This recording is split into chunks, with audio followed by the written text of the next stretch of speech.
بسم الله الرحمن الرحيم.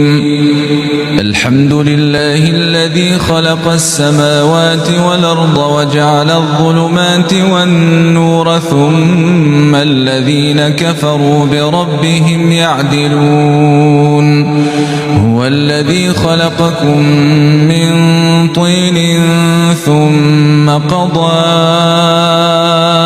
أجلا وأجل مسمى عنده ثم أنتم تمترون.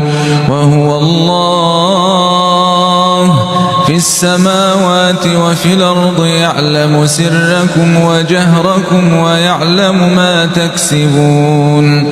وما تأتيهم من آية من آيات ربهم إلا كانوا عنها معرضين.